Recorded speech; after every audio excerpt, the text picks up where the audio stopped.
กองประชุมเสื่อมซึมเอกสารสำคัญของพรรคติดพันกับการดำเนินชีวิตการเมืองตีราคาคุณภาพแบ่งประเภทสมาชิกพรรคหน่วยพรรคประจำปี 2025ของหน่วยพรรคคนทรงเคหาได้ไขขึ้นในตอนเช้าของวันที่ 17 พฤศจิกายน 2025 นี้ที่แผนกโยธาธิการและขนส่งแขวงโดยการเป็นประธานของสหายคำไพพงษ์ทจักรรองเลขาคณะพรรคหักทันเลขาหน่วยพรรคขนส่งเคหา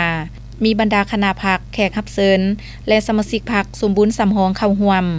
บันดำเนินชีวิตการเมืองบรรดาผู้เข้าร่วมได้เสื่อมซึมเอกสารสำคัญของพรรคเป็นต้นแม่นเอกสาร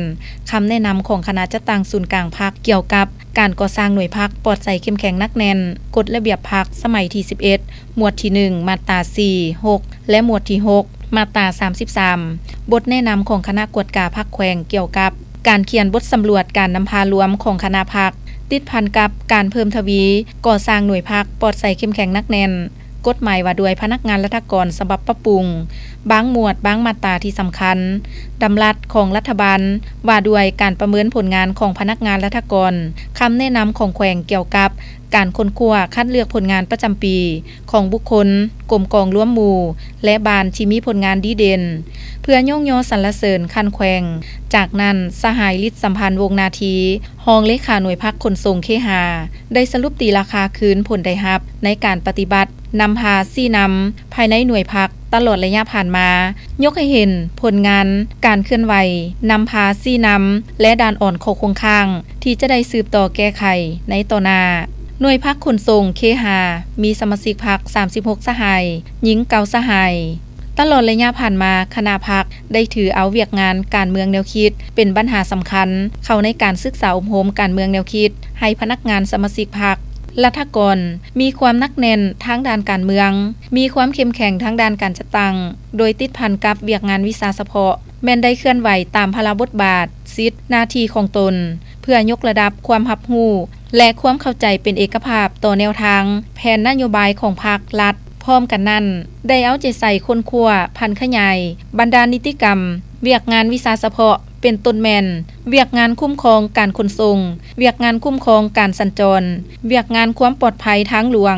เวียกงานพาหนะกลจักรหนักและศูนย์เทคนิคโรงงานประกอบรถเวียกงานคุ้มครองพาหนะและการขับขี่ประกอบมีเวียกงานคุ้มครองการขึ้นทะเบียนพาหนะทางบกและกลจักรคุ้มครองการขับขี่พาหนะทางบกเวียกงานคุ้มครองกวดกาเทคนิคพาหนะการนำเข้าและนำไส้พาหนะทุกประเภทขับขี่เวียกงานคุ้มครองจราจรทางอากาศและการบินลาวเวียกงานเคหะผังเมือง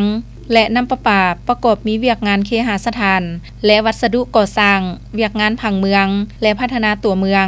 และเวียกงานน้ำประปาสุขาภิบาลและดัดสมการดำเนินธุรกิจและอื่นๆก็ได้รับการจัดตั้งปฏิบัติสำเร็จอย่างต่างหน้าจากนั้นบรรดาสมาชิกพรรคแต่ละสหายแม้นได้ผ่านใบสำรวจตนเองซอกให้เห็นด้านดีด้านอ่อนของโครงข้างวิธีแก้ไข